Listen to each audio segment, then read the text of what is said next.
हनुमान जीवन चरित्र।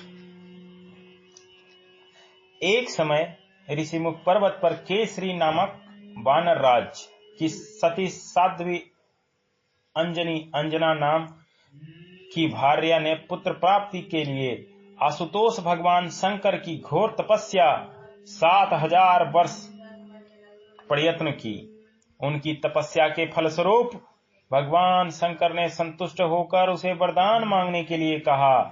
वर स्वरूप में पुत्र प्राप्ति के लिए शंकर जी से उन्होंने कहा। इस पर भगवान शिव ने इस प्रकार कहा, हे अंजने, हाथ फैलाकर मेरे ध्यान में मग्न हो, आंख बंद कर खड़ी रहो।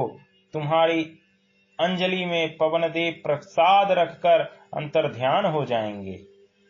उस प्रसाद के खाने पर निश्चय ही एकादश रुद्रावतार रूप परम तेजस्वी पुत्र रत्न तुम्हें प्राप्त होगा। इस प्रकार कहकर भगवान सदाशिव वहीं अंतर्ध्यान हो गए और अंजना उसी स्थान पर किंग कर्तव्य विमूढ़ हो खड़ी रही।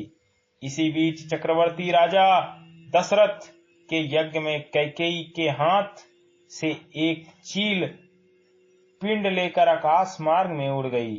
उस समय भयंकर आंधी तूफान से वह पिंड चील के मुख से छूटकर वायु द्वारा अंजनी की फैली हुई अंजलि में गिरा।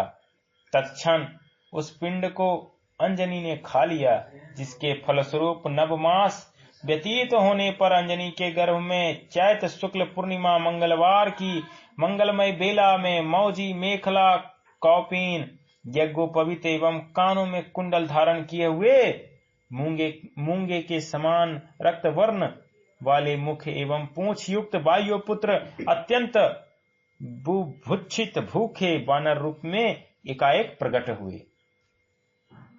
तत्पश्चात हनुमान जी ने माता से कहा, माँ, मुझे बहुत भूख लगी है। उस समय अंजनी अपने पुत्र को भूख शांत करने के लिए फल लेने हेतु घर के कमरे में गई।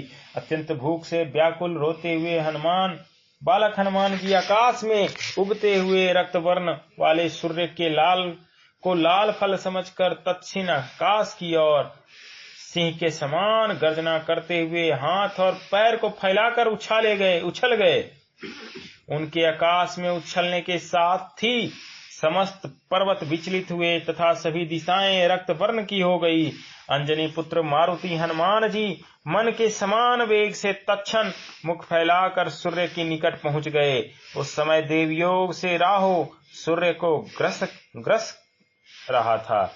उसी बीच हनुमान जी ने उसे अपनी पूंछ की करारी चोट से घायल किया, जिससे वह राहु अत्यंत भयभीत होकर मूर्छित हो गया। तत्पश्चात उसने इंद्र की शरण में जाकर वानर की पूंछ द्वारा मूर्छित होने की समस्त वृतांत बताया। यह सुनकर इंद्र अत्यंत आश्चर्यचकित होते हुए तत्क्षण अपना प्रधान अस्त्र वज्र लेकर देवताओं की समस्त सेना सहित राहु के साथ हनुमान जी के पास आए। इधर हनुमान जी ने हाथ में सूर्य को पकड़कर जब यह जाना कि यह फल नहीं है, तब उसका परित्याग कर आकाश मार्ग से ही अपनी माता के पास चल दिए।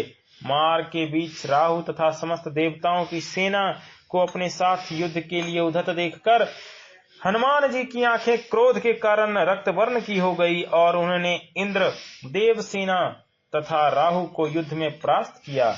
उसी समय देवराज इंद्र व्याकुल होकर अपने वज्र द्वारा वायुपुत्र महाबलशाली हनुमान जी के हनु दाढ़ी प्रदेश पर प्रहार कर दिया, जिससे हनुमान जी मूर्छित हो गए और तीनों लोक में हाहाकार मच गया।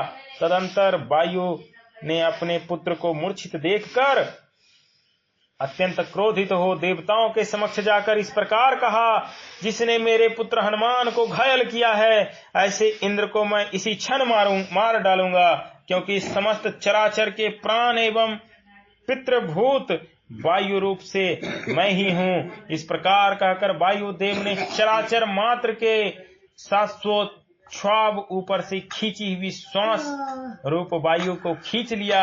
उस समय ब्रह्मा, रुद्र आदि समस्त देवगण तत्क्षण पवन देव के पास आकर इस प्रकार कहने लगे, हे पवन देव, आप समस्त चराचर को पवन रोक कर क्यों नष्ट करते हैं? पवन देव ने कहा, यदि मेरा पुत्र जीवित नहीं हुआ तो मैं इसी समय समस्त देवताओं को नष्ट कर दूंगा। तब विष्णु ने कहा, हे पवन देव, इस पूर्ण पिंड से उत्पन्न हुआ आपका यह पुत्र अत्यंत निर्भय तथा ब्रह्मा के कल्प प्रयत्न चिरंजीवी होगा।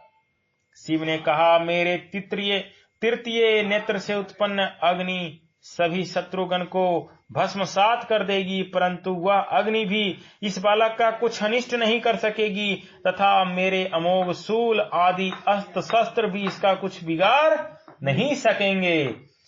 ब्रह्मा ने कहा, हे मरुत, आज से मेरे ब्रह्मास्त्र, ब्रह्मदंड, ब्रह्मपाश तथा अन्य शस्त्र आदि भी इसका कुछ अनिष्ट नहीं कर सकेंगे। इंद्र ने कहा, प्राणी मात्र के आधार स्वरूप पवन देव, मैं आपके पुत्र को वरदान देता हूँ कि आज से मेरा अमोघ वज्र भी इस पर कुछ प्रभाव नहीं दिखा सकेगा और इसका शरीर निश्चय ही वज्र के समान होगा। हनु दाढ़ी में मेरे द्वारा वज्र प्रहार होने के कारण ही आपके इस पुत्र का नाम हनुमान होगा। कुबेर ने कहा, आपके इस पुत्र द्वारा सभी असुरों का विनाश होगा। यम ने कहा, हे वायुदेव, मेरे काल दंड का भय आज से आपके इस पुत्र पर अपना प्रभाव नहीं दिखा सकेगा। वरुण ने कहा, मेरे परम मित्र पवन देव, आज से आपका यह पुत्र मेरे समान शक्तिशाली होगा तथा भयंकर से भयंकर युद्ध में भी इसे थकावट का अनुभव नहीं होगा। उसी समय विश्वामित्र जी ने भी खिले हुए कमल की एक सुंदर माला हनुमान जी के गले में पहना दी। इस प्रकार समस्त देवतागण हनुमान जी को वर प्रदान करके अपने अपने लोक चले गए।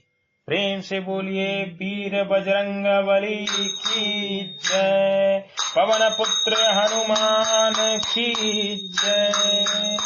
जय जय सीताराम।